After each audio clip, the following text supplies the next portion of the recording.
And that's the nothing personal word of the day. It is Wednesday, June 4th, 2025. And on the eve of game one of the Stanley Cup playoffs, who would have thought that we were leading today's Nothing Personal, the episode that's brought to you by DraftKings. DraftKings, the crown is yours. And the lead is about someone who got filleted.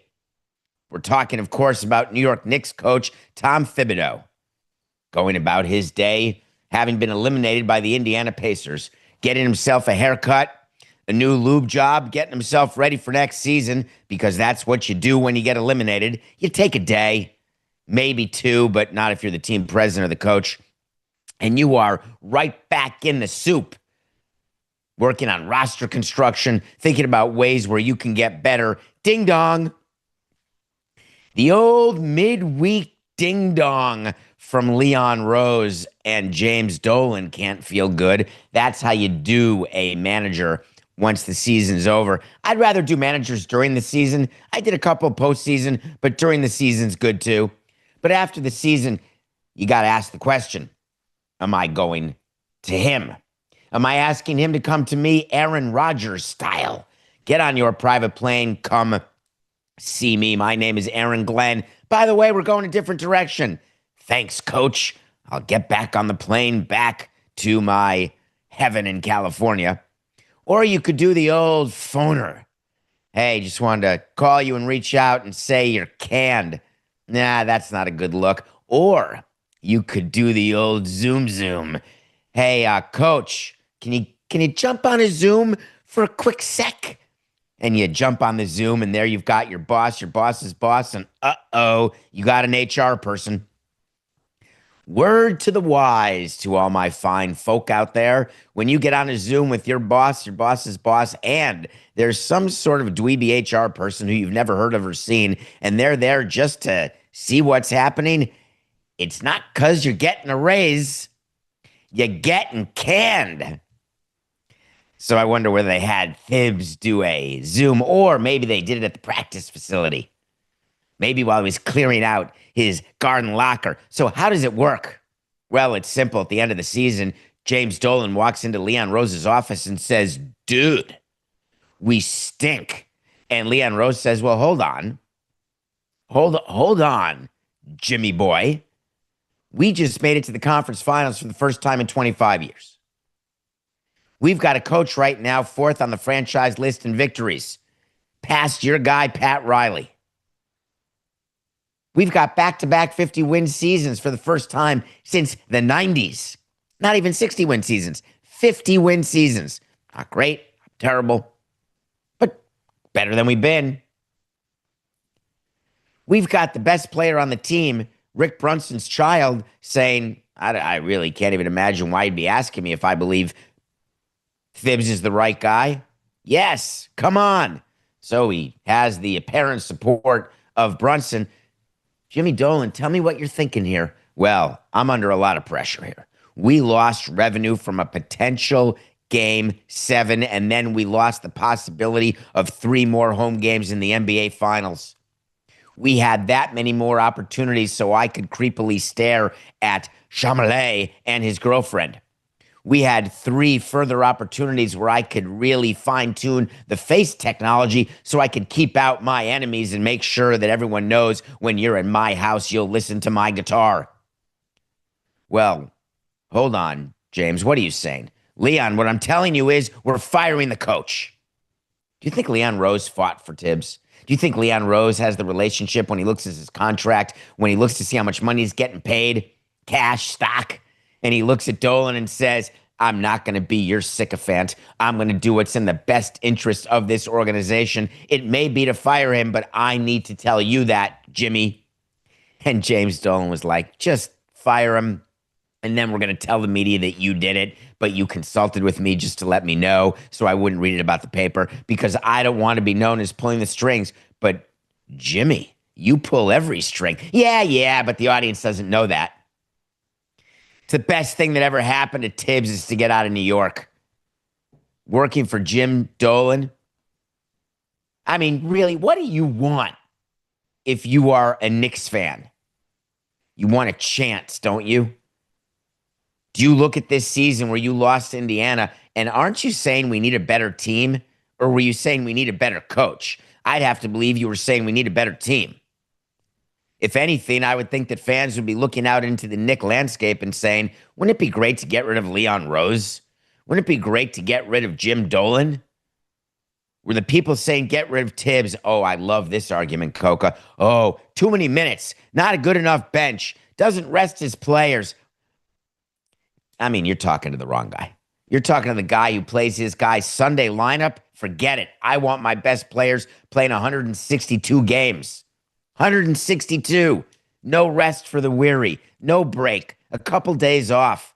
None of this fancy, not too many back-to-backs. No 4 out of 6 days, 3 out of 5. Why don't you get into Major League Baseball, play 13 in a row, and then come talk to me? Oh, it's totally different with Thibs. It's 48 minutes up and down the court. No possibility of a bench. As I said, basketball players in the old days used to smoke just as much as baseball players did, and hockey players and football players. Don't talk to me about, the cardio workout, the danger of getting hurt in basketball. You could get your ankle stepped on. You can tear a knee. You can tear whatever it is that you can tear. Yeah, you're right. Baseball and football don't have that. Nope. The reason I'm worked up is all of the takes that you're supposed to listen to are all saying, yeah, outrageous. Outrageous. That's not my take. Owners play the blame game. When owners don't win, whatever it is they want to win, some owners want to win 70 games, some want to win 80, some want to win 90, some want to just make the playoffs, some want to win the pennant, some need to get to the World Series, some need to win the World Series. Each owner sets out expectations not entirely based on what the GM and the president have told the owner during the offseason. We try to under-promise and over-deliver. Every year, hey, this team, we're doing this. This is likely a 70-win team. And then you win 83 games and you get a bonus and you look smart. You don't say to your owner, my God, this is a juggernaut. This team is going to win a hundo. Never once does one GM ever say that to his owner or team president, ever. You'd have to be a moron to do things that way. So, do you think that before the Knicks season started, there was an expectation after the Karl Anthony Towns trade where Leon Rose, who, by the way, side note, Coca, don't be such a baby. When you are the president of a team, yeah, I've done it longer than you have, and you're going to do a firing, you meet the media. Do you think you'd meet the media if your team had beaten Indiana and gone to the finals? You think you would have been around in OKC, getting ready for media day, standing front and center, making sure people knew you were the president? Yeah, I've done that too. You know why? I get to do that because I'm there when we stink, and I'm there when we're firing. There's a little side note. Leon Rose gives a quote. That's the best you get? This is the New York Knicks, a team that went to the conference finals. Our organization is singularly focused on winning a championship for our fans. Thank you very much. Can we stop there, Coca? Singularly focused on winning a championship. Who believes that the Knicks are singularly focused on winning a championship when their owner seems singularly focused on playing rock and roll? Forget that one. Seems singularly focused on life with the Sphere and his MSG network. No, let's forget that. Singularly focused on making sure the wrong people who disagree with him in any way don't get into the garden. There's a ton of focuses in the organization, but let's not quibble. Our organization is singularly focused on winning a championship for our fans. This pursuit led us to the difficult decision to move in another direction. We can't thank Tom enough. That's another thing in a statement when you say we can't thank someone enough. Well, try. Because normally you could thank someone enough by just saying thank you. It's such a funny expression. We can't thank you enough for your service. And don't forget that Tom poured his heart and soul into each and every day of being the New York Knicks head coach. He led us not only with class and professionalism for the past 5 seasons, but also, good grammar, to tremendous success on the court. No, he couldn't have had tremendous success on the court because then he would have been fired. Hold on. Let me make sure I got this right. He led them to tremendous success with 4 playoff berths. He was there 5 years, 4 playoff series victories. Not so shabby. But ultimately, Leon continued, we made the decision we feel is best for our organization moving forward. Thank the Lord. We'd hate to believe that organizations make decisions based on the least best interest of the organization going forward. That would be pretty wacky, wouldn't it? Hey, I'm going to make a decision in my business, and I'm going to make the decision that's the worst possible thing for our business. No, but it's good to put in a press release when you're not going to meet the media to make sure that everyone in the media and all the big fans and famous Ben Stillers out there are clear that we're going to make the decision in the best interest of our organization. And then, of course, you copy and paste. Tom will always be a part of the Knicks family, and we truly wish him nothing but the best in the future.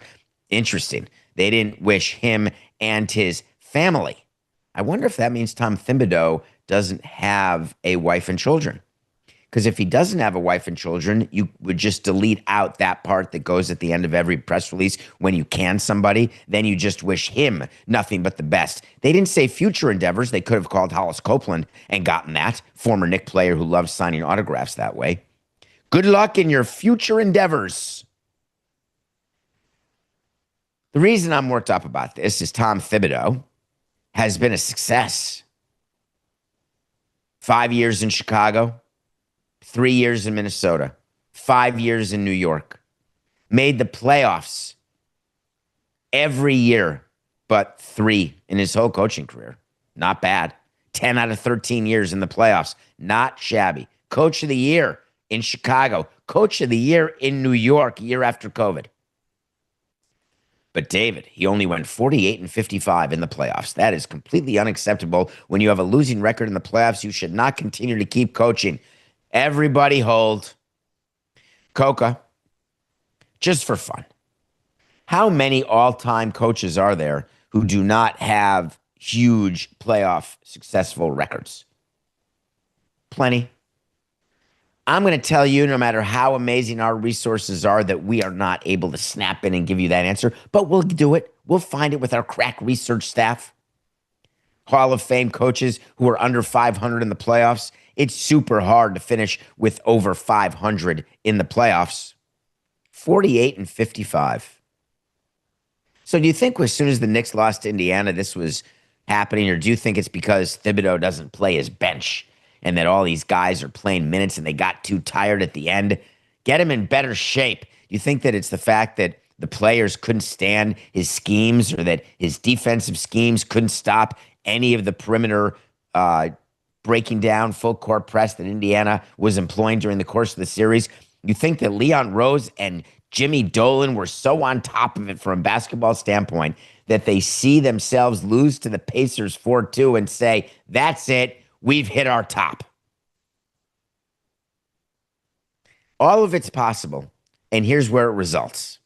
It results in they've got to go find another coach, and now they've got the fan base salivating, drooling like things as though you've been committed, or you've eaten too much food at a amusement park and then gone on a roller coaster. When you get off, you've got sort of dribbles of stuff. Do you think that everyone's pot committed? Jeff Van Gundy, Stan Van Gundy, Jay Wright, Danny Hurley.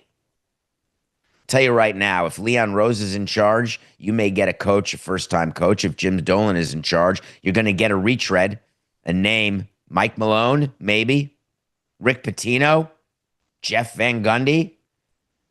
Don't say Eddie Money's wrong. Maybe you can go back.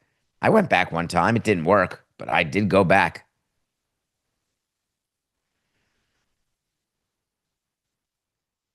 The thing about Ron DeSantis as the mayor, as the governor of Florida, is that you have to be very careful when you're listening to him, because he's no dummy.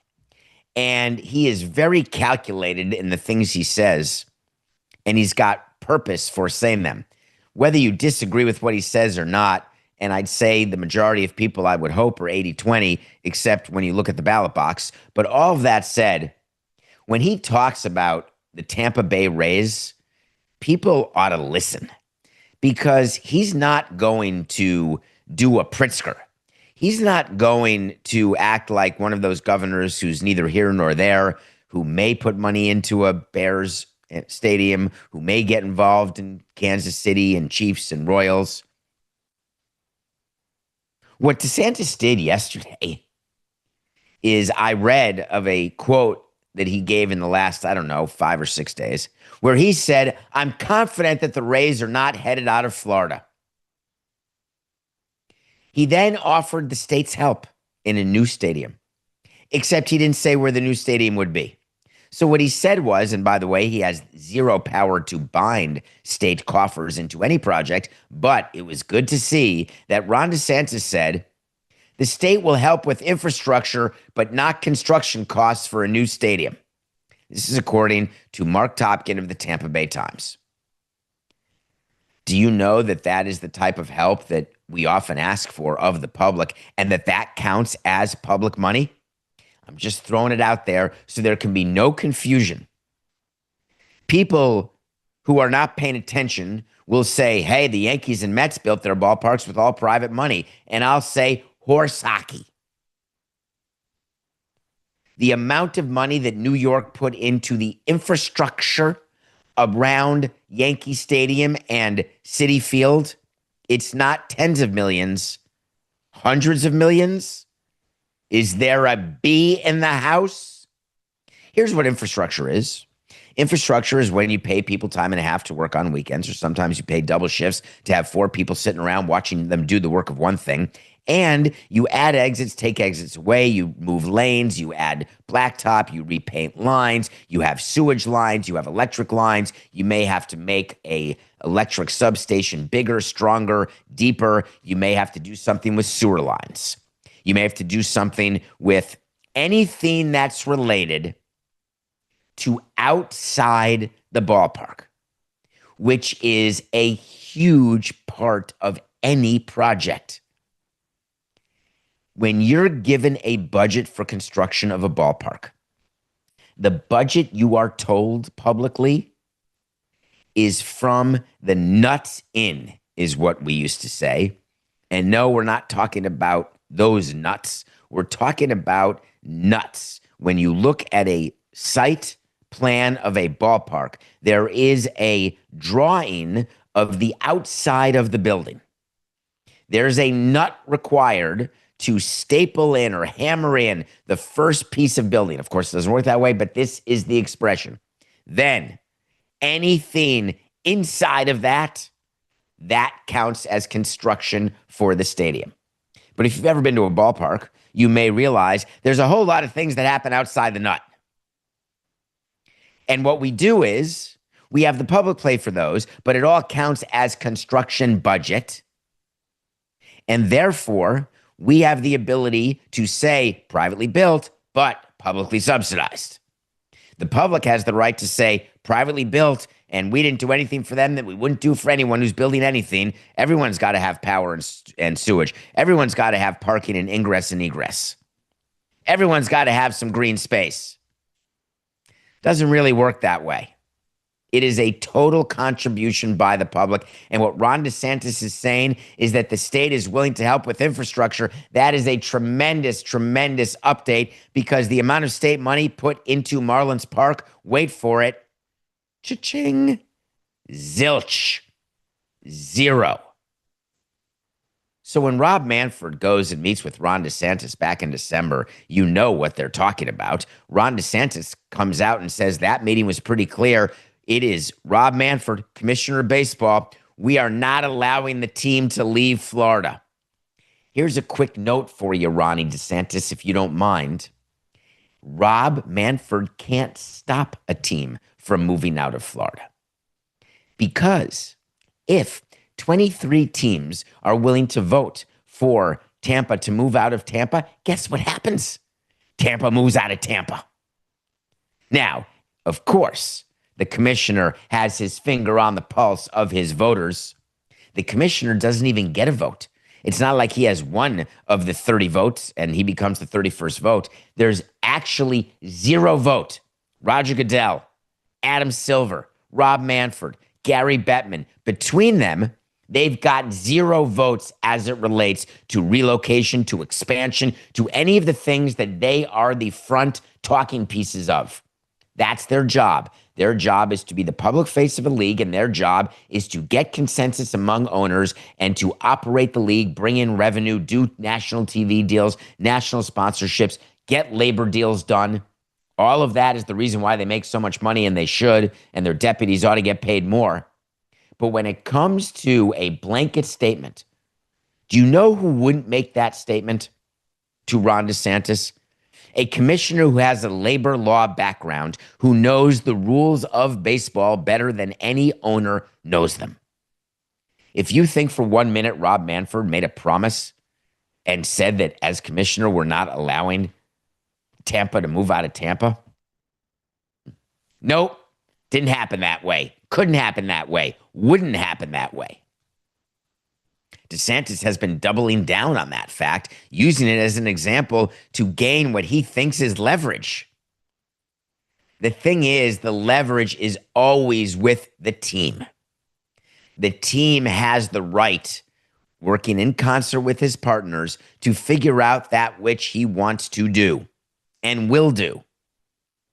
I don't know whether the Rays will stay in St. Petersburg. No. I do believe the Rays have a good chance to stay in Tampa. Yes. There's a great chance they'll probably be sold soon. But under all scenarios, the state will have to participate. They will. And there is no guarantee that the Rays will stay in Florida long term. None. Even the Orioles may not stay in Baltimore. I don't want to panic fan dumbs. What's the word, Coca? What's a fan fandoms? That sounds fan base. Thank you, Coca. I don't want to panic fan bases by saying, hey, don't love your team. It could be gone tomorrow. Though I think philosophically, I would tell you, loving something today, even in the chance of it not being here tomorrow, isn't that the love that we give other people every day in our life? I'm not sure we have any guarantees for tomorrow. None. When Reaper, Grim comes after you, there's not much you can do. So I would say it's okay to love today without a guarantee of tomorrow. It's okay to love the Orioles right now, even though they stink. It's okay to love the Royals, who actually are 9 games back of the wild card.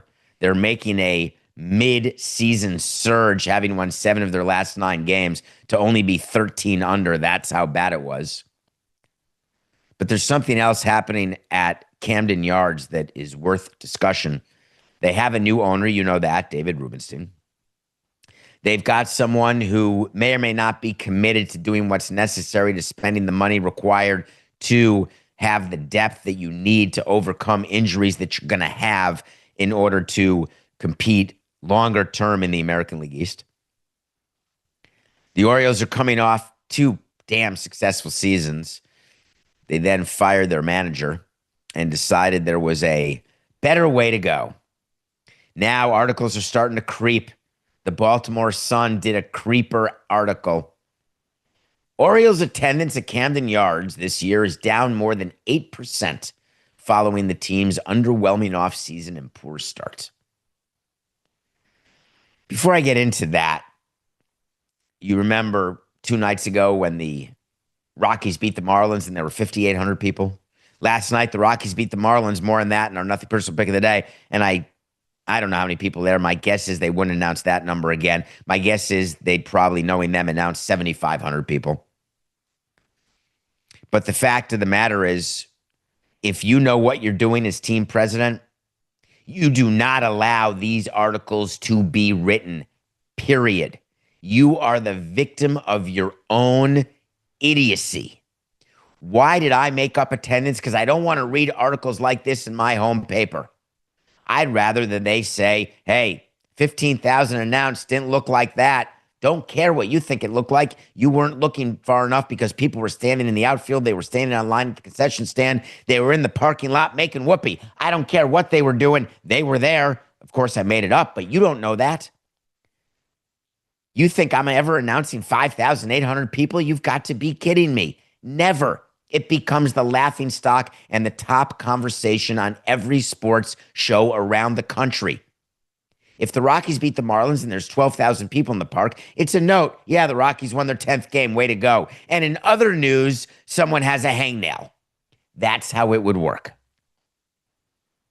When the Orioles are announcing that they have 8% attendance down, and that means they're averaging 23,749, which is outstanding, but it's down 2,000 fans per game, or 8.3% compared with attendance through last June. Are you telling me the president that you have in Baltimore is not paying attention to year over year and making sure that there's no possible way that there can be a down in attendance because you don't want to give people the impression that it's okay to walk away from the team when they're struggling? Now would be the time to bolster up your fan base and say, man, we love you. Our team has been playing like a bunch of crap, but people, you are supporting us. You're still coming. I'm the new owner of the team, and I want to thank the best fans in the world, and you deserve for us to win more games, and by golly, we're going to try. Isn't that a way better way to spin it? And all it takes is adding another 2,000 people per game. Do that. Don't get me wrong. Here's the cost of it. You buy dollar tickets. That's what we did. It costs $2,000 to get 2,000 more people in the stands. $1. And they're made up. The people can't show up because they don't actually have the ticket, because you buy them out of the inventory of unsold tickets and you move them from unsold to sold, and it goes into a sold tickets, which is what you announce. You don't announce turnstile anyway.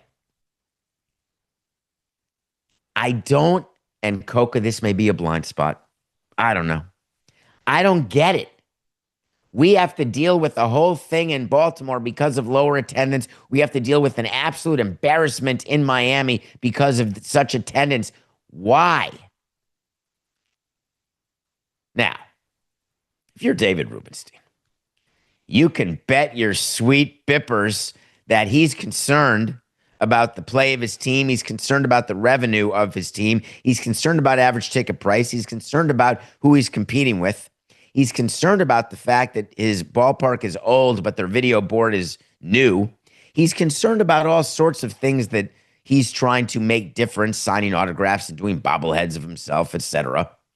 And he's got all of these enhancements that he's doing. I love when we say that. We are putting a lot of money into Oriole Park at Camden Yards. We are giving enhancements. It's all going to be great. Here's what you should do. Don't have Charlie Morton as your best offseason pitching signing. After losing Corbin, now I'm hurt Burns. Fans need to stand up. Going to stand up and shout as loudly as you can.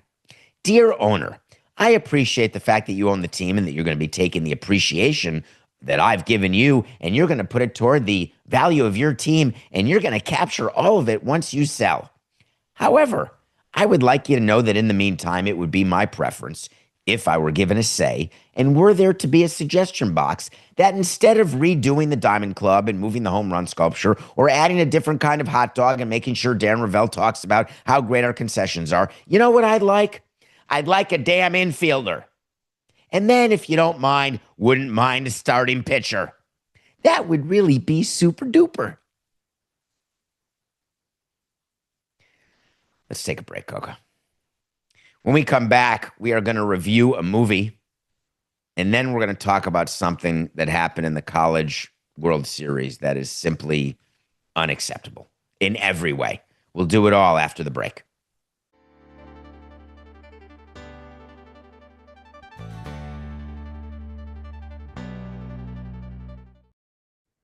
Welcome back to Nothing Personal. It is me, David Samson. It is I who am here. Every day, 7 a.m., day 3 of the 2-hour show. Thank you. All of you have been amazing. You really have. All the people working behind the scenes on this show, all the people under Coca's direction, making this seamless, making you not even realize that there's any effort required to do 2 shows every morning. That is all because of Coca. Thank you all for your time. I'll get to more of that later. But guess what? I don't care how busy I am. You know what I still have time for?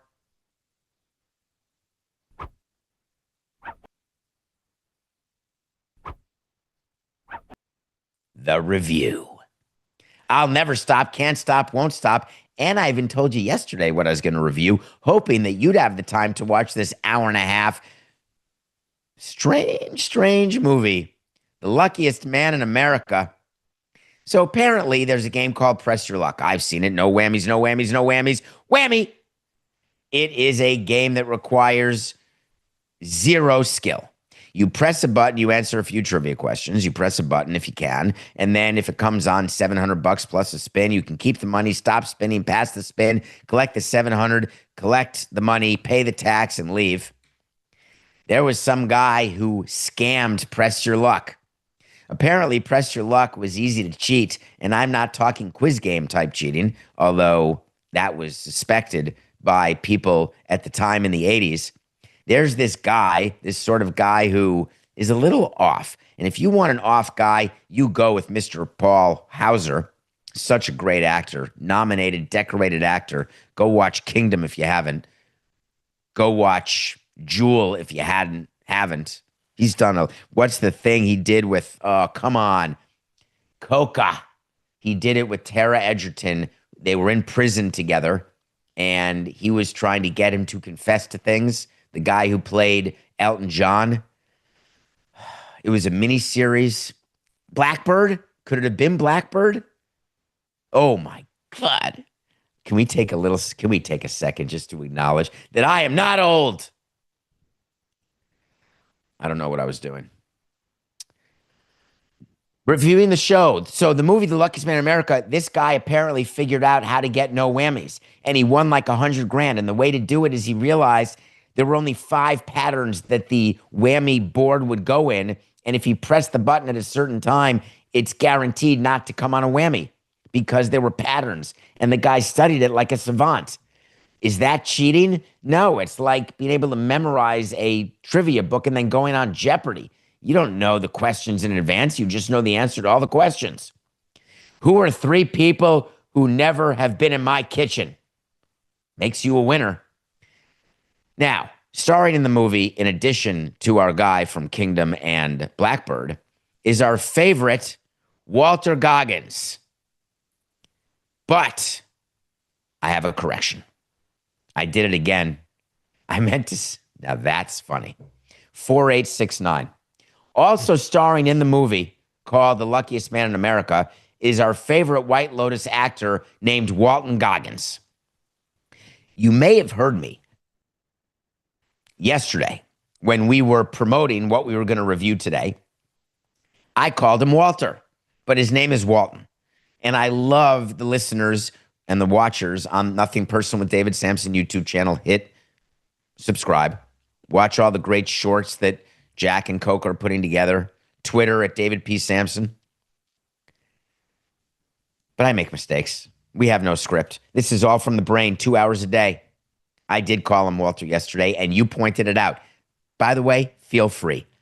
You can voicemail me. You can do whatever you want. Point out the corrections. So I liked The Luckiest Man in America for what it was, which was 90 minutes of showing me a story of a total lunatic who found a way to game the system and how studio executives were despondent. And then they were like, hey, we should embrace this sort of guy. And then it ended. It's not the greatest movie you'll ever see, but it's a cool story. The Luckiest Man in America. Tomorrow is Thursday. You know what that means. Unless you're new to the show, which thank you. On Thursdays, we review a movie from my personal top 100 movie list, which can be found at davidsamsonpodcast.com. There is a document in there that tracks everything. One of the documents is the top 100 movies. So we'll go 100 straight Thursdays. And tomorrow we are reviewing 500 Days of Summer. That is a movie that was chosen for us last Thursday by a random number generator. We'll see what I get to watch this coming week. But in the meantime, watch 500 Days of Summer. There's certain things that you do in your job. Would you agree there are some third rail issues? Whatever your job is. Let's pretend that your job is to bottle soda. I think it's a third rail issue to bring rats into work and to put rats in a can. I think if someone catches you doing that, you're likely to get fired. I think if you work at a bakery and every time it says sugar, you put salt in, I think that's third rail kind of stuff. I think when you are a server at a nice restaurant, or it doesn't even have to be a nice restaurant, and you put a razor in someone's jelly donut, I was going to say green beans or broccoli. I don't know why I said jelly donut. That's probably third rail. So there are examples where, hey, I got one for you. You work in the MTA, subways, buses, you work for your local transit authority, and you cut the brakes right as the subway is leaving the station. Sounds like a movie, right? That's sort of third rail, pun intended, job over. Agreed? So I guess we can agree that in every position, no matter what your job is, there's going to be something out there where there is not one discussion to be had. You're canned. Not like the way Thibs was canned and filleted, where it's up to, as you sort of think about how your job is going, are you accomplishing your goals? What were our goals? Were they reasonable? That's all put to one side. Owners can be owners, and then we can critique them. Third rail kind of stuff is where there aren't a lot of meetings. Not a lot of meetings. It is acknowledged there'll be a firing. It's just then a matter of when. It's a matter of who communicates it, and it's a matter of what the PR statement is going to be if it's a bit of a public company. What happened in Wake Forest yesterday with the Wake Forest baseball coach and what was caught on camera, the debate that will happen today is that one of those third rail things? The story is they have a head coach. His name is Tom Walter. And as you know, when it's in college, it's called the head coach. In the pros, it's called the manager. So the head coach in college is the same thing as the manager that you're used to in Major League Baseball. When you're a manager, just for ease of this conversation, you talk to them about a lot of stuff, but one of the things you mention pretty close to the top is you're on camera. There is a camera that is fixed on you at all times. When you spit, when you talk, when you raise your right leg as though you've got some sort of gas that must be excreted in the middle of the fourth. Whatever it is you're doing, it's going to be seen. We try to teach our players and staff that no matter where you are, even out of the ballpark, you are a representative of our organization. The things you do or say and the way you act will be taken into account as we decide whether we want you to be part of this organization. Let's face it, we are front-facing. Tom Walter can't be surprised that a camera was on him during the game, and he said a homophobic slur in a way that was so obvious you didn't need professional lip readers from Gallaudet to figure it out. It doesn't matter what the audio is. You don't need the breakdown like we did with Corbin Burns. Oi, my elbow, it's dead. He really said that? I couldn't tell for the life of me what he said. This one, Coca, was clear as the sunset. The coach, after giving that anti-gay slur that was caught by cameras, he actually had the poor advice to say, I watched the video. I don't even remember that specific moment. He said that language doesn't reflect my values or the standards of this program. I'm sorry. I really am sorry, Tom. You may be a great guy with a great family, or you may have no family and you're a great guy, whatever the case may be. I've never met you. And you may be wondering why I would use this opportunity to say that under no circumstances should you be allowed to continue coaching Wake Forest. Because I don't believe you when you say that, oh, I don't remember saying that. That's not something I would say. You said it. If you don't use homophobic slurs, you don't use homophobic slurs. It's why I don't worry about taking Ambien. I'm not going to be Roseanne Barr. There are not words that I would say that I would be ashamed that I said other than I love you. I really, really love you. Why aren't you answering your phone? God, would I like a pizza? All of those are possible on Ambien. You know what's not possible on Ambien? Using a homophobic slur, an anti-gay slur, or a racist term, going full Roseanne Barr. And by the way, if I speak to any of the 79 managers I've had in my career, there is one thing they have in common other than losing their jobs at the hand of me and others. The other thing they have in common is when you say, hey, can we talk about the sixth inning of that game where Johnny Cocktoson started and we were in Cincinnati, and in the sixth inning, he threw the slider on the 2-2 count to De La Cruz, and we actually had game plan that he should have thrown the sinker. And you know what the manager would say? Got that. I remember that. Yeah, that's outrageous. I don't really know why that happened. Managers, presidents, and GMs have a weird skill. It's weird, I grant you. It is hard to monetize other than inside the industry. But man, we remember stuff that would light your head on fire and wonder why it is that we can't remember where we put our keys or how to be good dads or husbands. But we can remember what happened in the fourth inning of Game 4 in 2006.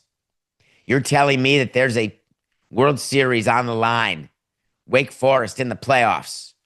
Something happens, he says what he said, and I don't even want to give it credence by saying it on the air, but just know it's a word that basically eliminates you from the right to speak in public or have a job where you are around kids or students.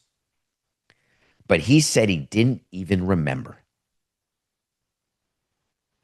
Managers remember everything they say, every situation. I just don't believe them.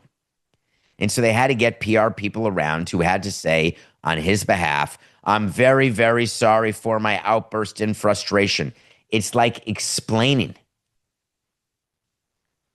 He was showed the damn video and still said, hey, I don't remember. Like he turned into Will Ferrell in Old School during the debate part of the tournament. Like he turned into this guy, David Samson, who does his own show where he talks for 50 to 100 minutes every day. And at the end, he says to Coca, I'm sorry, what did we talk about? Give me a break. So now Tom Walter had to say how sorry he was for his outburst, but then he screwed it up. I'm very sorry for my outburst in frustration last night. Didn't we just go through the fact that no matter how frustrated or angry a normal person gets, they wouldn't manifest racism or homophobia? They would manifest maybe using some curse words from time to time. That's like saying I got so frustrated and angry, that's why I hit my spouse or significant other. Like the blame game. No. I've been plenty upset with plenty of people who I'm purportedly supposed to be able to navigate this life with. And guess what? I wouldn't raise my hand to anybody ever. Hey, at 57, if you've never thrown a punch or gotten punched in 57 years, you got to start feeling good about the fact that short of turning into a dirty old man, an old grandpa like Johnny Knoxville, that I like my chances.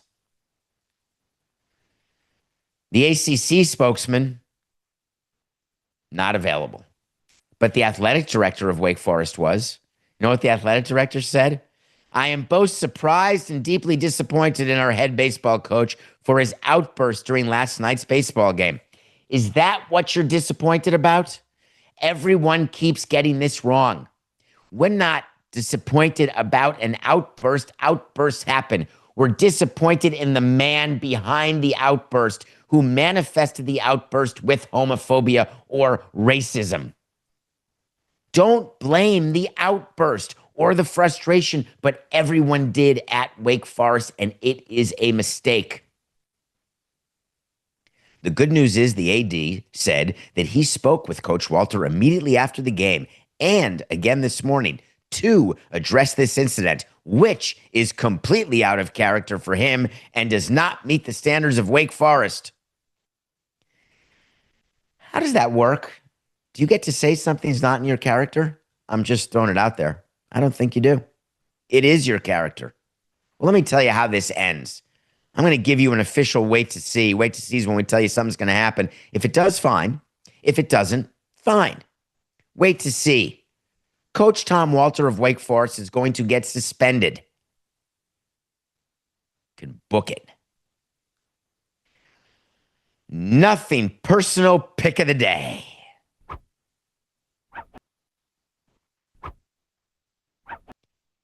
I try not to gloat, but once in a while I do.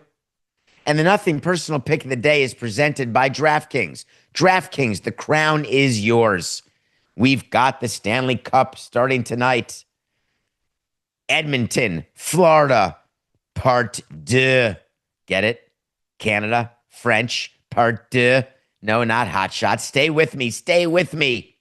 Do you know what's at stake for this Stanley Cup? Quite a bit. One, Florida could repeat as champions. That would be cool. Two, Connor McDavid could win his first Stanley Cup and start his path toward being the greatest of all time. I mean, the second greatest of all time. What do you want to see happen first? A repeat or a McDavid first? As I'm watching this series, being a Panthers fan, I want to root with my heart. I want to say that the injuries that the Oilers have are actually going to hurt the Oilers more than they will even benefit the Panthers. And you'd think that those two are totally related, but they're not. I believe that the Panthers are going to do something historic. They are going to beat the same team 2 years in a row in the same number of games. How cool is it going to be? Now, glass half empty, McDavid is going to be despondent beyond repair. Glass half full, the Panthers are going to win 2 Game 7s in a row in the Stanley Cup round. How cool is that? I'm predicting a wait to see of Florida repeating in 7 games. There is decent value in that, but it is not my pick of the day. My pick of the day is a strange one. It's Florida plus 110 over Edmonton. Florida is an underdog in Edmonton in game 1. Florida's not tired. Edmonton's not tired. Florida needs to get one of the first 2 in Edmonton if you believe that being on the road actually does matter and having home ice advantage actually does matter.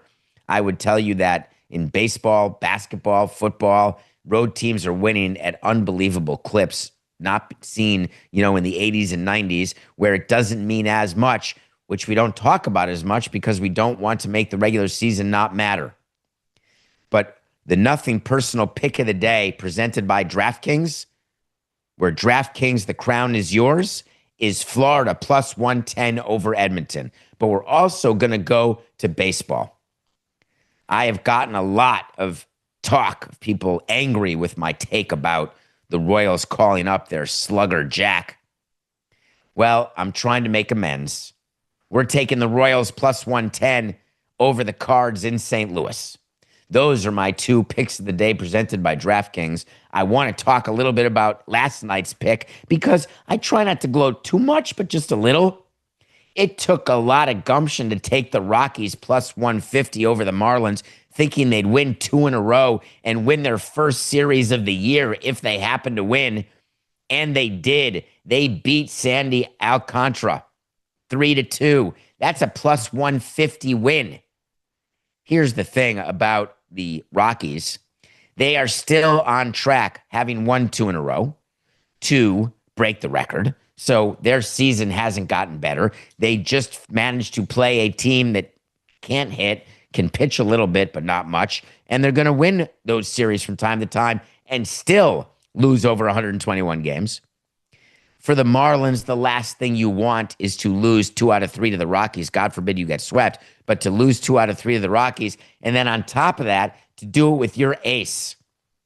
Anyone who's thinking of trading for Sandy Alcantara looks at the game last night and says, if you can't be an ace against the Rockies, how is it that we can ask you to be an ace against playoff caliber teams? You can't. It's not going to happen. The offers for Sandy Alcantara are going to continue to decrease because when you look at him, despite what some in the media said, oh, he's back, baby, 6 innings pitched, 2 runs, or whatever his line was, when you look at his stuff, it's not even close. So I'm pretty thrilled that we picked that game, right? We're up to 72 and 73, having won money 2 days in a row, going 500 and then 1-0. Remember, I'm trying to not just finish over 500, but finish in the green. All right, we're going to take a break. When we come back, what a great show we have for you.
It's Wednesday, hour 2, and what that means from now on is we are going to be going out to you, the audience. We want to hear from you, whatever questions you have for me. It's a concept that's called So You Want to Talk to Samson, and Nothing Personal has been doing that for 5 years. But you had to generally send a tweet or a DM or find me on Instagram or email me at davidsamsonpodcast.com. You can still do all of those things. But now we've got an added bell and whistle that turns out to be super cool. We've got our own. I want to talk to Samson. Oh, that's the music I love, Coca. And take a look at that on your screen. So You Want to Talk to Samson, still from Half Baked. Look at that phone number, 631-DPS-4869. You know what that is, 4869. You know DPS is 377. That's my name, NPDS, DPS. You got this, 631-377-4869. When you call, you're going to hear my voice. Hi, it's David. Leave a message. Then leave your message. Then we'll listen to your message. If it's not a rambling diatribe of idiocy done when you are 79 68 baked, or when you've had about 14 beers, well, even then, if you're cogent and say something intelligent and ask a question, you may make the show. And then every Wednesday, hour 2, we're going to listen to your voicemails. You're going to hear your voice on the air. Coca, there's so much to get to today. You know where I am. Let's just start. Hey, David. Good morning. I'm not certain if I'm a day one listener, but I listened in February of 2020. Love the statement analysis. I don't think anybody does it better. But you're fond of saying, what are you doing? You got to put the fans first. You started your brand new show, and you thanked everyone under the sun, but not the fans. Are you going to address this? Because I know you're big into accountability. And it struck me as odd that the guy that says, thank the fans first, didn't thank the fans. And as pretty much a day one listener, I know I've asked at least twice, hey, David, how about you give us 2 hours? And you talked about it on the show, so I know I'm not the only one. Coca, did you really start with that one? I thought we're a team. I thought we're partners, thick and thin. David, don't be ridiculous. No one's going to believe you. Everyone knows that you know what's going to be first out of the gate because you prepare. And you're ready to talk through questions just like that because you've got full accountability. And I'd say, Coca, go back and listen to the start of the show. That's my answer.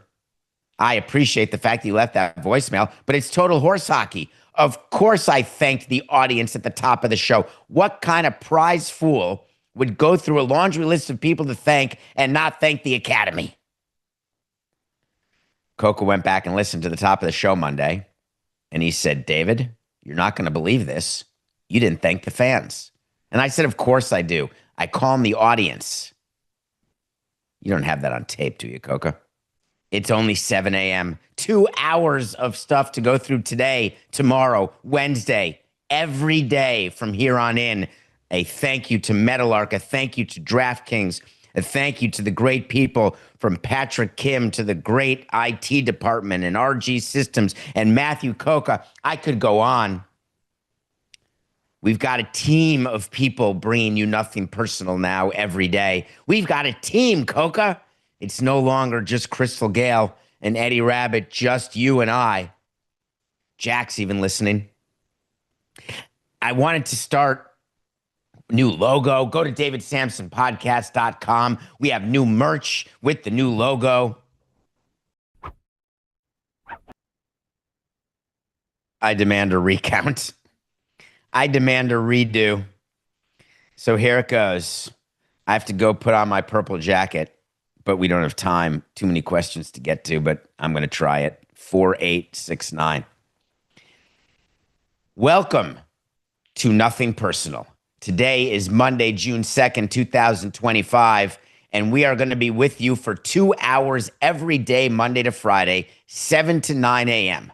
will then be on DraftKings from 8 to 10. I would like you to subscribe to the Nothing Personal with David Samson YouTube channel. And if you're listening to this, please download, rate, review, tell your friends about it. Make sure you see us also on DKN. A lot goes into a 2-hour show. And when you've had one show for so many years that's a certain way, when it doubles in size, there's a reason for it. And the reason is simple. It's because of the audience. I would be remiss if I started anywhere other than thanking the audience first, because the truth is, it doesn't matter what Coca and I think or what Coca and I do or how hard we work and how much I appreciate Coca. It doesn't matter that we have an amazing partner and sponsor in DraftKings. It doesn't matter that Dan Le Batard and Metalark believe in me and in the chaos that surrounds me and the show, both as on this show, which is me, and the characters on Dan's show. None of it matters without people listening and watching. So every debt of gratitude I have and owe is to you, the fans, you, the audience. So thank you.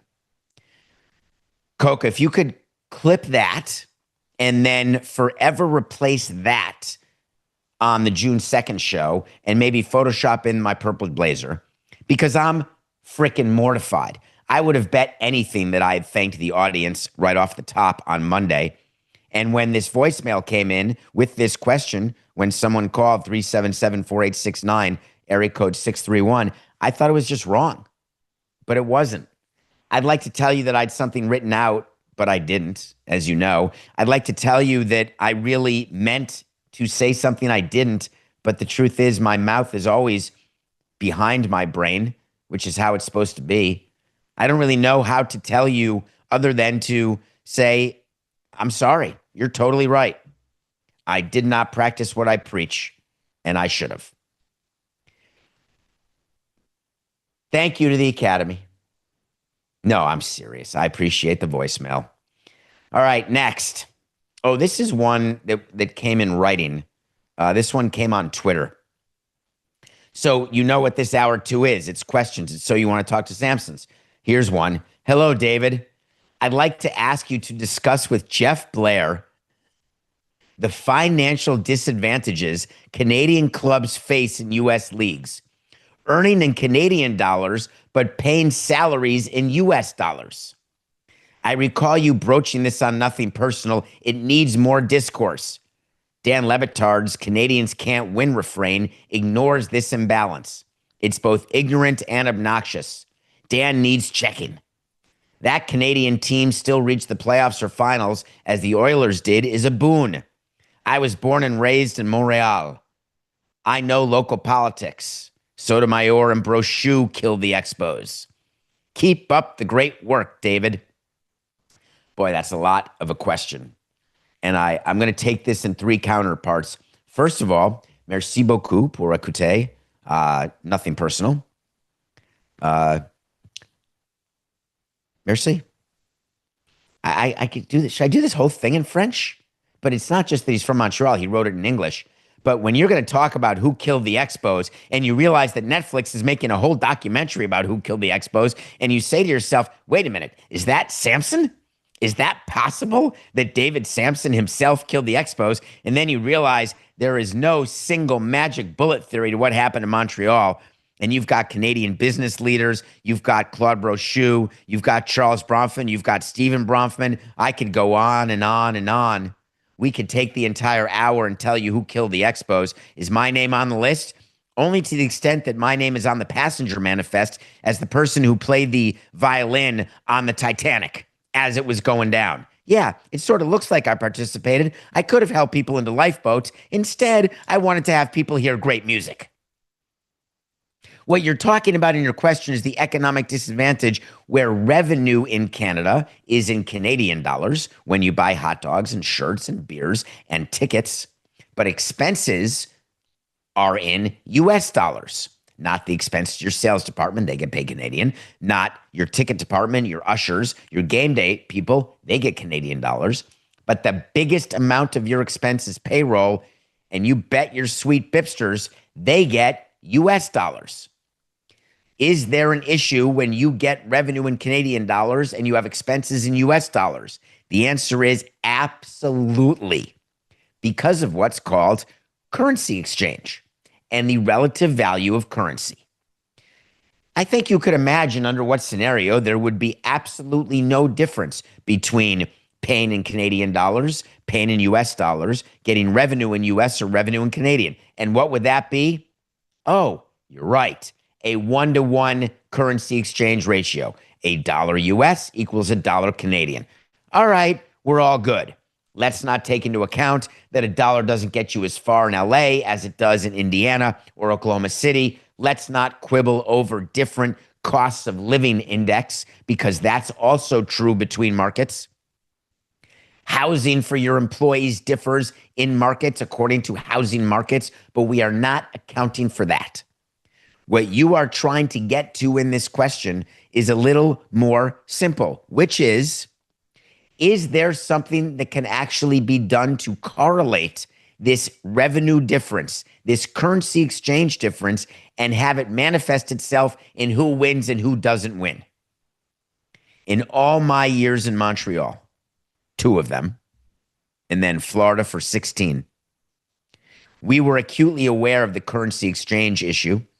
We would explain to Major League Baseball that it would hurt us, and we would ask for discretionary money in order to make us whole. There used to be a rule in baseball that the Blue Jays and the Expos were given money to account for some of the currency exchange issues they had. That was taken away when owners did not any longer want to give money to any other teams outside of what was required in revenue sharing. They did not want to give Canadian teams anything. All of that is true and happened in pretty recent history in Major League Baseball. When it comes to recruiting players, there's a talk that you're at a competitive disadvantage because who wants to go play in Canada if you're not from Canada? And I continue to tell you, whether Giannis says there's mutual interest in Toronto, which of course always makes me laugh, the old mutual interest. Players will go to Canada. They will deal with the issues of back and forth, in and out of the country, passports required. They will deal with the fact that they have to pay Canadian taxes.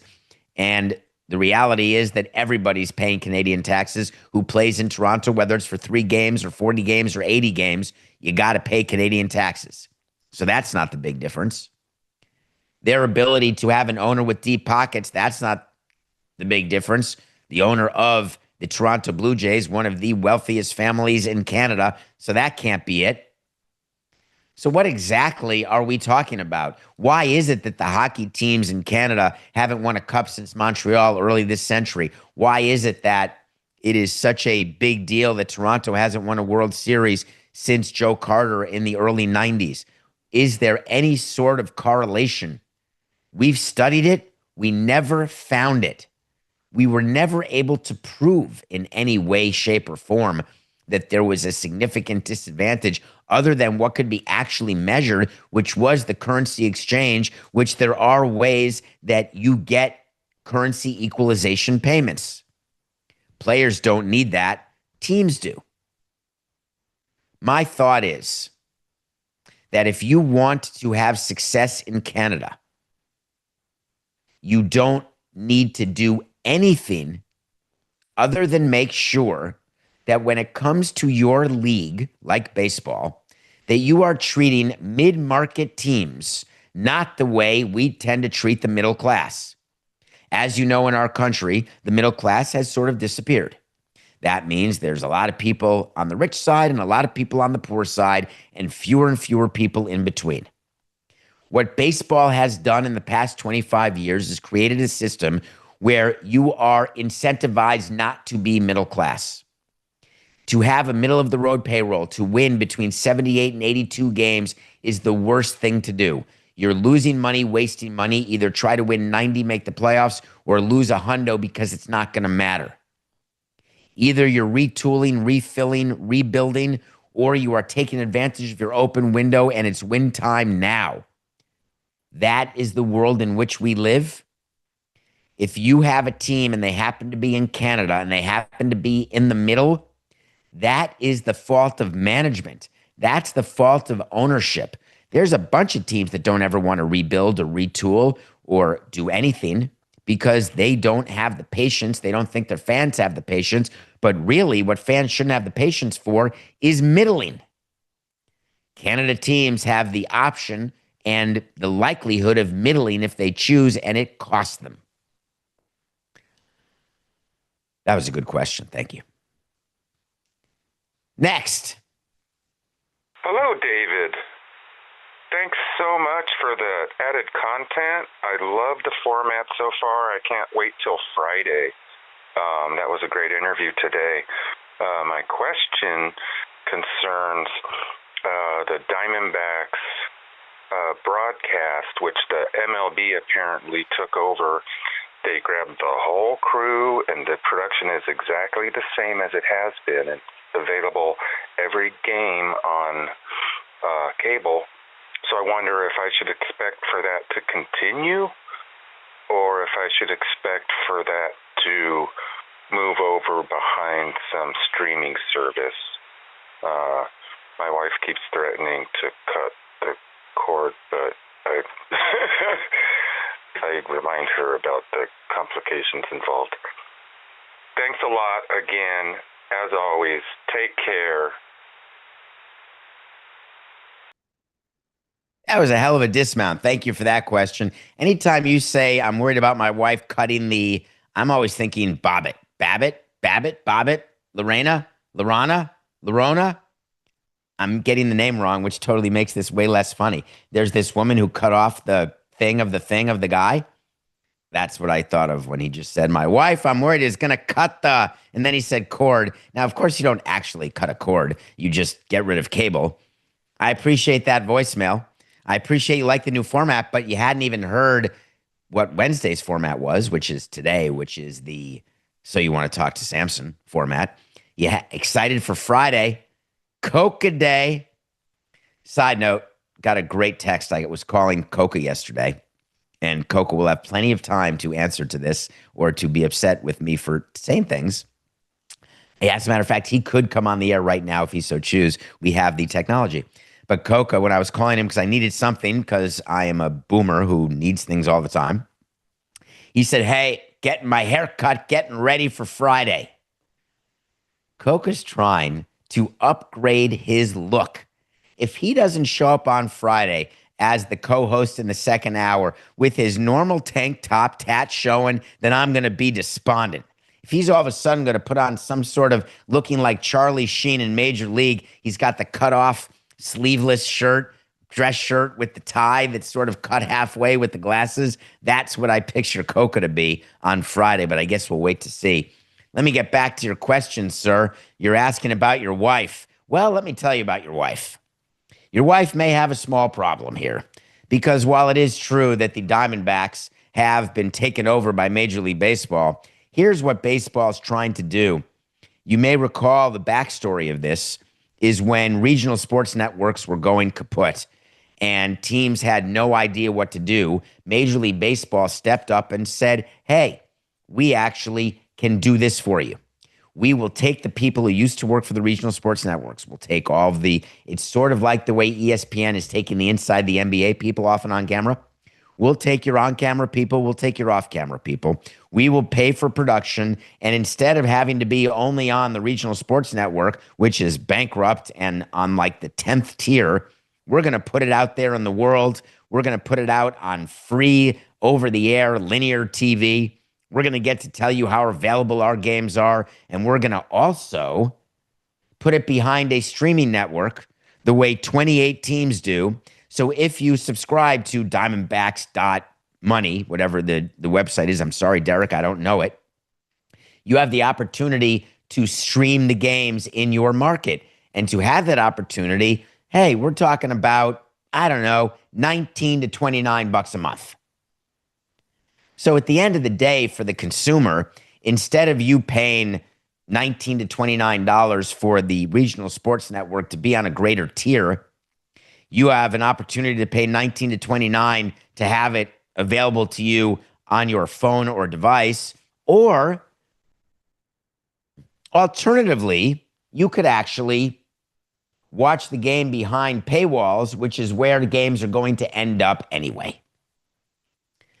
All the criticism of, I don't know where to watch baseball. It's on Apple, it's on Max, it's on Roku. We can't figure it out. We have to buy this and buy that. Welcome to the world that you wanted and you created, folks.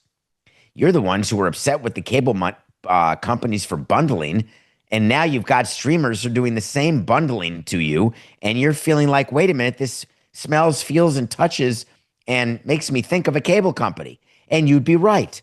Why are companies trying to act like cable companies right now? Hold on, let me think. Because they're super profitable. The reason why cable companies were profitable is there were so many people who had cable boxes who signed up for cable who were paying for things they didn't want. When you are bundling and taking channels, you're doing it under the theory that you want everything, even though what you really want are certain things on each of the individual streamers. So in order to get them, you have a choice to make. Either I don't pay the $9.99 a month for Hulu, or I do pay the $29.99 a month for Hulu without commercials, or $89.99 a month for Hulu Live, whatever the case may be, because I want the content. The cocky feeling that we have, that's a fine. The cocky feeling that exists over the live content is that you, specifically, the fan, you will have no choice but to spend your money on our products because you can't live without it. And if you think that you can just go on your phone and you think that you can follow pitch by pitch and that that's going to be good enough for you, or you can find a way to watch video on your phone, do you know how you're doing that? By being a part of the streaming services, by having an authenticated way in order to access content. One of the big fights, Coca, that we ever had within owners' meetings in Major League Baseball was a fight over multi-party authentication. Multi-party authentication is when you sign up for something and they say you are being redirected, and then you have to re-put in your password. Or when you are online and it says, oh, please put in your password for Hulu in order to watch this. Oh, do you have a password for MLB.com in order to watch that on this? If you have to put in a username and password more than once and it's a different platform, it's called multi-party authentication. Why? Because the more people who authenticate on your platform, the more valuable your platform is. It's why the fights come with, hey, don't do this to our fans. We only want single authentication. And it's a fight because everyone's fighting for your info. Everyone's fighting for your clicks, your time, your attention span. So you want to know if the Diamondbacks are in a position where they are going to continue down the path of heading towards streaming? Yes, along with 29 other teams. Get ready. It is as sure as the sunrise. Hello, David. Hey, how you doing? I'm sure this is a complicated question. Don't need to say it. I'll be the judge of that, but thank you. But hoping that someone will answer it, and certainly look to you as being nothing but blunt, transparent, and honest about the realities of business in sports and media. How do you maintain independence given your financial relationship with a gambling company and covering a major sports story, the potential related social harms, financial implications, business and legal issues of those type of companies? That question is a very serious question. Thank you to whoever emailed that to me or left the voicemail. Obviously, it wasn't a voicemail. We would have played it. That must have been at Twitter at David P. Samson or at davidsamsonpodcast.com. Let me sum up what that question is so everyone can be clear. Nothing Personal with David Samson is brought to you by DraftKings. You are likely watching me on the DraftKings network. There are sports events where now during the event, there are live line changes. There are same game parlays, whether it's Charles Barkley, Kenny Smith, or the local broadcaster telling you about who the sponsor is as part of the sponsorship, what is happening within the game and the line. All of that is true. It is true that 20 years ago, there was nothing like this in Major League Baseball because you could barely get a Native American casino to sponsor your team on an outfield wall without going up the chain to the commissioner. The desire not to embrace gambling and the reality of what was a tremendous amount of illegal gambling. It's all changed now to legal gambling. The legislature has spoken. The voters have spoken. The people have spoken. In our country, that's how it's supposed to work. It doesn't mean that everyone engages in sports betting. It doesn't mean that everyone agrees that sports betting is legal. But the reality is that sports betting is not just legal. It is now completely embraced by leagues as a revenue source, as a recognition of the way things are, not the creation of the way they would like things to be. If you ask the commissioners and you gave them truth serum, they would tell you they would prefer there to be no gambling on sports of any kind. They would tell you they'd prefer there to be no player props. They'd prefer that there was not in any way, it had never been invented. But that's fantasy. The reality is that brilliant people started companies taking advantage of a market need, filling a market need. It's like blaming the player when an owner overpays him. It's like blaming the person when they go to a casino and may lose money on that particular day. It's like blaming the casino or the investors in the casino. We give so many opportunities for people to get help if they're gambling with money they don't have. We give so many opportunities to explain and make people understand that we want you to participate. We want you to sign up and join DraftKings. I do reads to get people to join DraftKings. Am I hoping that everyone's responsible? It's the same way that I would tell you that I like eating donuts, but if you have 100 donuts a day, you're going to croak. Or diet. Do you think everyone who's doing a Pepsi commercial or a Coke commercial is focused on the fact that you're going to gain a hundo if you drink 6 of those a day? I'm trying to think, oh, I know, I'll do a commercial for churches because all the activity in churches is always way above board, if not below the Mendoza line. What exactly is there out in the world of money and business that is perfect? How are we not thankful that what DraftKings does and its competitors is they actually help leagues making sure that you have the ability to maintain the integrity of the game, that they spend money in order to provide the support services to people who need help. Just because help is available doesn't mean people ask for it. And even if they ask for it, that they get it, or if they get it, that it works. Obviously. Do you know what DraftKings, as my partner, has never done one time? Not one time have they called me up and said, David, I don't want you talking about X, Y, or Z. Dan can talk about freedom all he wants. Let me tell you what freedom is. Freedom is having someone who believes in you and what you're doing and believes in your audience and their ability to discern fact, fiction, BS, their ability to actually want to learn, want to be informed. You want to know how I maintain independence? It's because I happen to choose a partner who would grant me that independence, knowing that on my show, I'm going to talk about some stuff. Never third rail, which we talked about earlier in today's show, because it doesn't matter who your sponsor is. It doesn't matter who you are, how famous, how rich, how tall, how short, what color you are. You hit a third rail, you're done. It's over. Does DraftKings believe that I'll ever hit a third rail? They have no idea. They certainly don't believe I will because they think I'm capable of having my mouth always behind my brain. But there's plenty of people who have been on the air, who've had a microphone, who have had independence and have wasted that independence because they took it for granted. Do I feel in any way an inconsistency that I am partnering with a company that I know is involved in sports betting and I was involved in an industry that eschewed that for so many years? It's called evolution, baby. It's called understanding that things change and that you've got to change with the times, and you've got to make the most of the change by taking advantage of the change and by understanding that change is the only thing that is constant. You can go ahead and stay in your life and never move and think that you're never going to change, you're never going to get old, you're never going to leave the house, and you can say never all you want.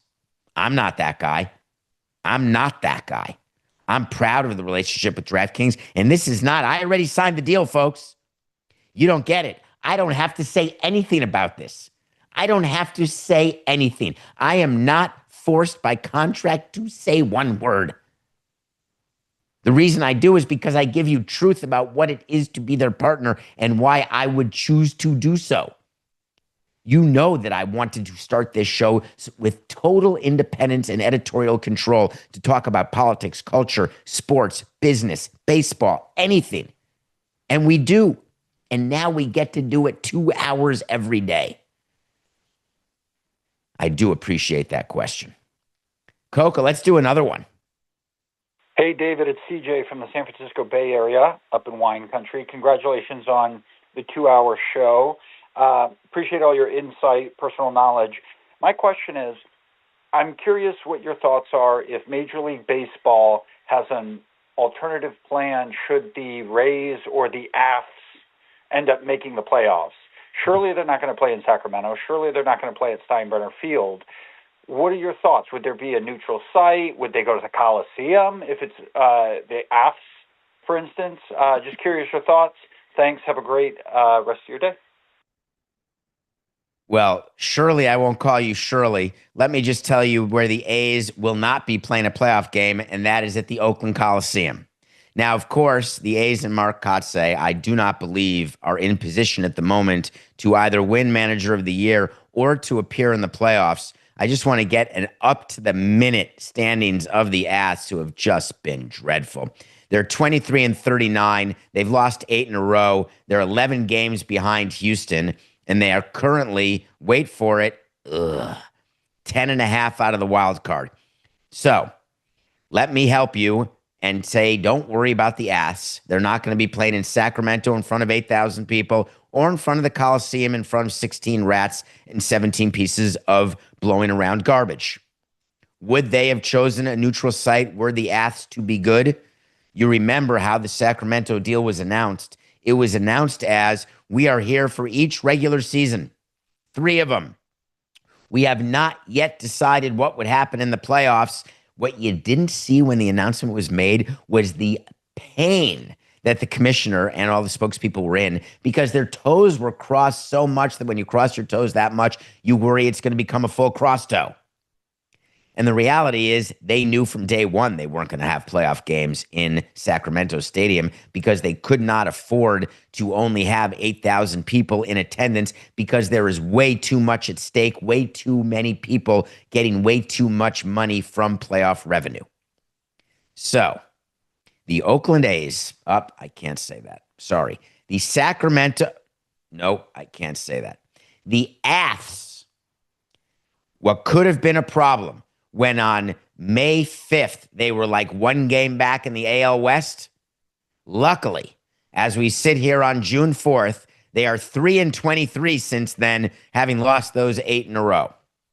Now, where would they go play, you say? Would it be neutral, or would it be against the team they're playing and give them home games every time, but let you bat in the bottom of the inning for when normally they would be on the road? No. The way it would work is that you would not give the home team extra games who you're playing. That home team would get the right number of home games. Your home games would be moved to a neutral site as close in proximity as possible to Sacramento. Is there an argument to be made that they would go to San Francisco? Maybe. Argument to be made that they would go down toward LA? Maybe. Up to Seattle? Maybe.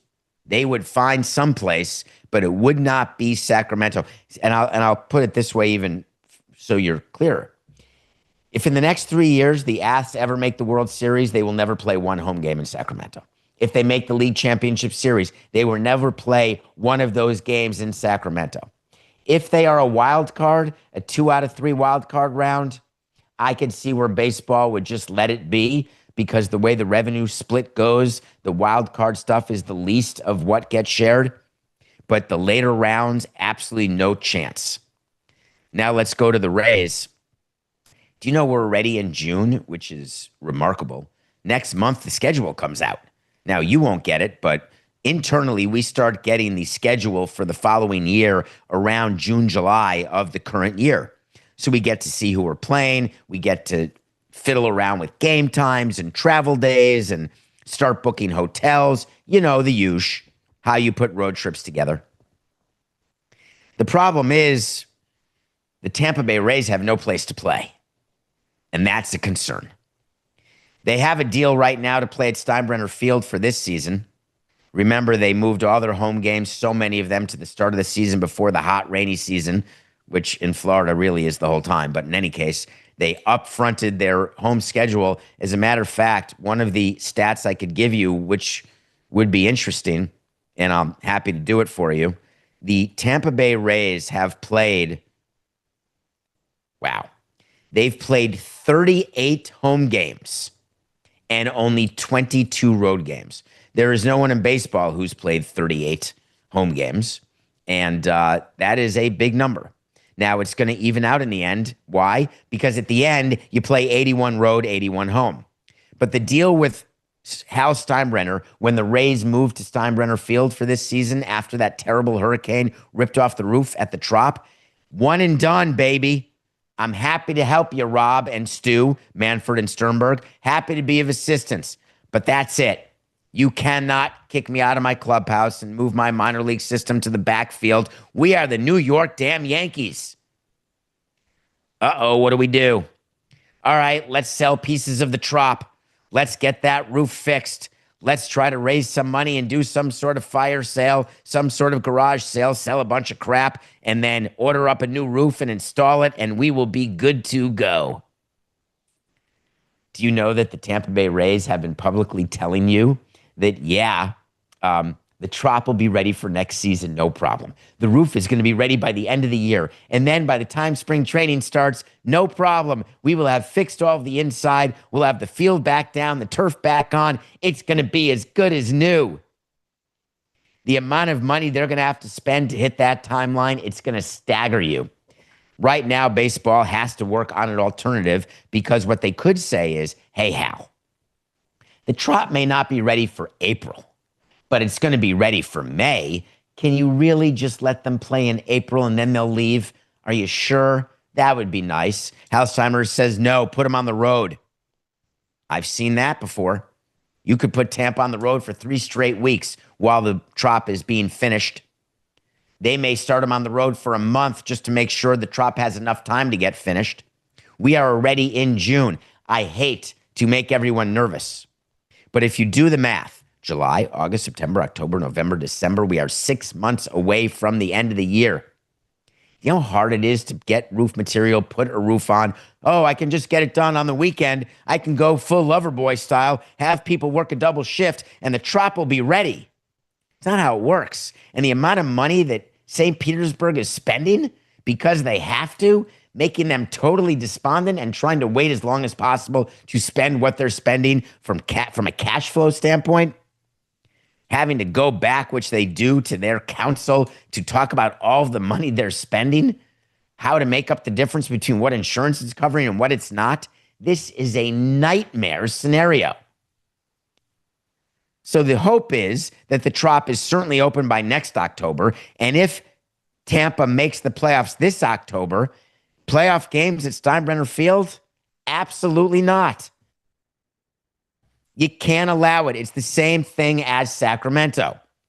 Now, Tampa is not doing badly, actually. They're only a game and a half out of the wild card.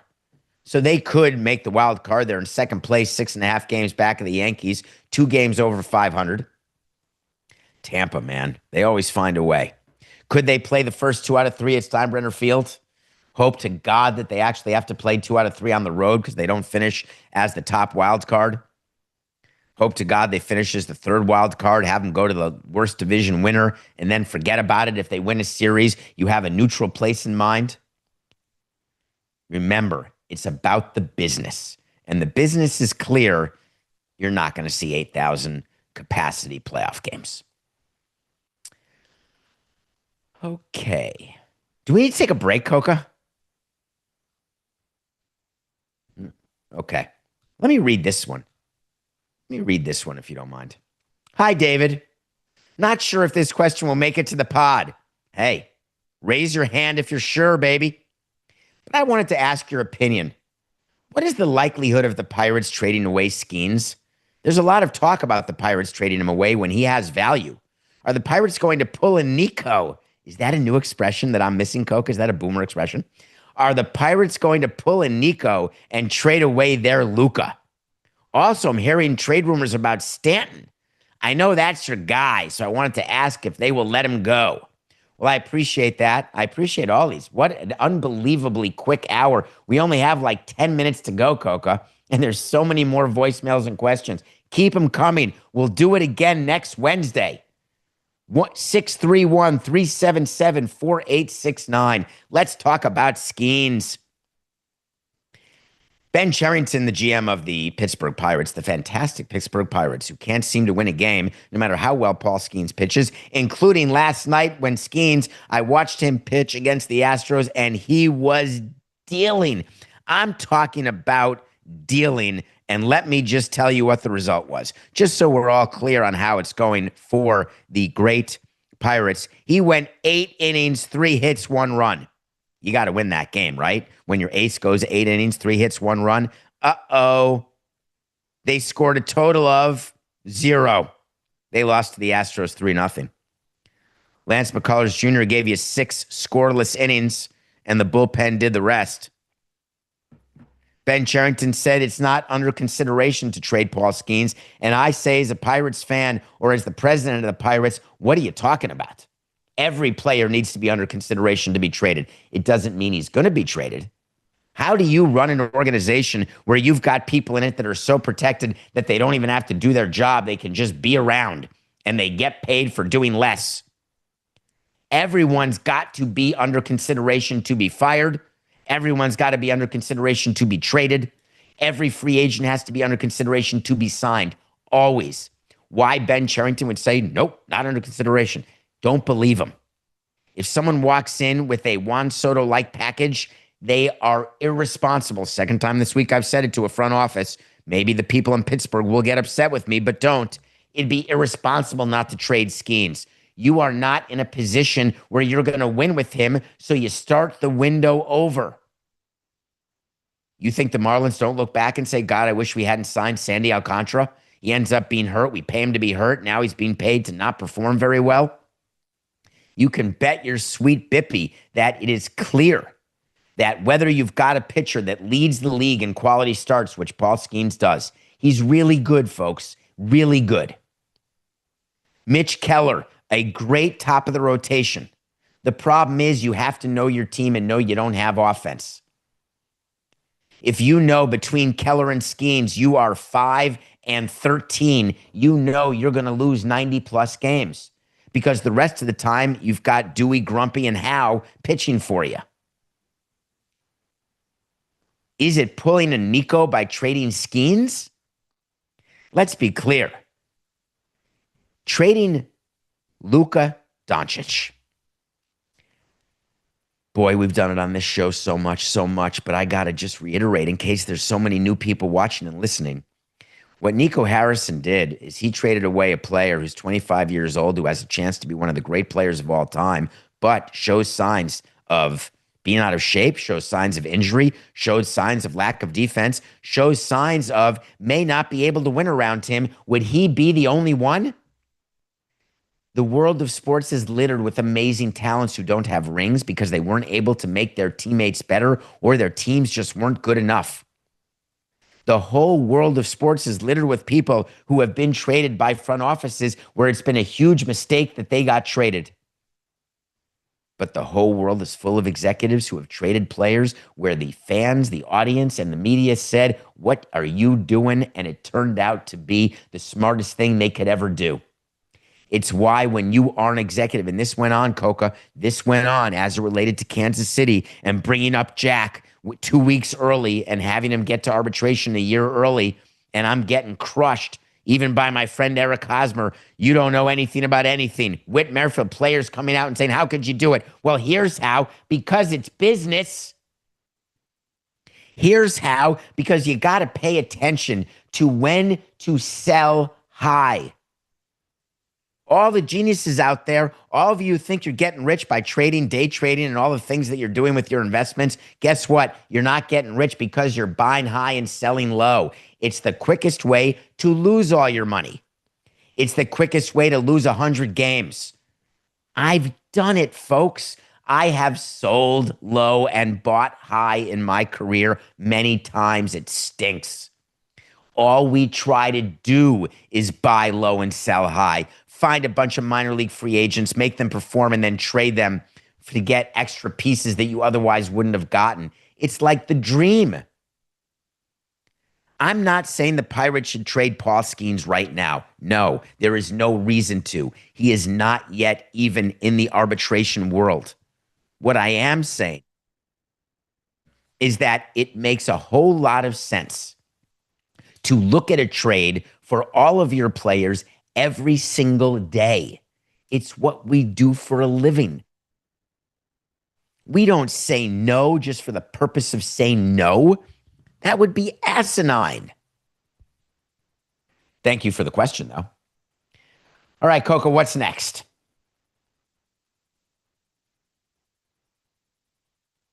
Hi, David. I'm leaving this as a second voicemail because I butchered the first one, so hold on. 4869. Hi, David. My name is Brandon, and I live in Long Beach, California, not too far from Angel Stadium. I grew up in Massachusetts, and I'm a diehard Red Sox fan, but I do support the Angels locally after living here for almost 2 decades now. And it's a shame just that they are just so mediocre year after year in this large of a market, even if the Dodgers steal some of it away. Like the Savannah Bananas were just in town, played at Angel Stadium, and it was packed like a World Series Game 7. But meanwhile, the Angels just played the Yankees earlier in the week, and it seems half the ballpark was empty during those games, with half of the actual fans there rooting for the Yankees, the opposite team. So, you know, one of my best friends is the biggest Angel fan I've ever met, and he has been for years and years now, saying he will refuse and will continue to do so to attend any Angel game until Artie Moreno is out. Is there any hope in the short or long term in Anaheim with Artie, or is it just going to be forever and ever? Thanks, David. Well, nothing's forever and ever. I think we're clear about that. Can someone explain to me how it is that you would not go to a game because you don't like an owner? How you wouldn't have an experience with your child, with your business partner, with your spouse, significant other, or friend because you don't like the owner or the president? I have 0.0 sympathy for people who don't go to Angel games because they don't like Artie. Now, you may not like the baseball operation because you've got Trout and Ohtani and they couldn't win a playoff game. But meanwhile, Trout is back. He's playing well. Shouldn't even matter. The fact is that if you're an Angel fan and you've been there for 2 decades and you're still Red Sox, that's like people in Florida. It's time to become a Marlins fan, folks. It's time to embrace the Angels. You got 2 choices. You're either Mets or you're Yankees. You're either Jets or Giants. You're either Nets or Knicks. You're either Angels or Dodgers. Whatever you choose it and be it and live it and either bathe in the misery or absolutely lap up the luxury of being a fan of a team that wins. It depends your personality. Just don't go back and forth. And for crying out loud, Meatloaf, there's no reason to blame Artie Moreno. Yes, he's trying to sell, but he's got an unrealistic view of what the number will be. Yes, he did not want Manfred to be commissioner. Yes, he is an absolute pain in the neck who is not exactly beloved and who doesn't even go to that many owners' meetings. All of that is true. It is true that they couldn't get a ballpark built, and there were some funny shenanigans that went on that caused the land deal to get all screwed up. There is one thing that you should know about your owner, Artie Moreno. He definitely is a businessman and a smart one at that. He doesn't suffer fools gladly. When he looks at the makeup of his team, he knows when they're not good enough. He has money that he puts into payroll. It's just going wrong, like the Rockies. It's not like the Pirates where the payroll is low or the Marlins where the payroll is low. This is a healthy enough payroll that eventually they're going to win. Eventually they're going to figure it out. And then he'll stand up, he'll take a trophy, he'll look right out and he'll say, hey, by the way, this whole time, it was just business. We'll be back tomorrow. This is Nothing Personal.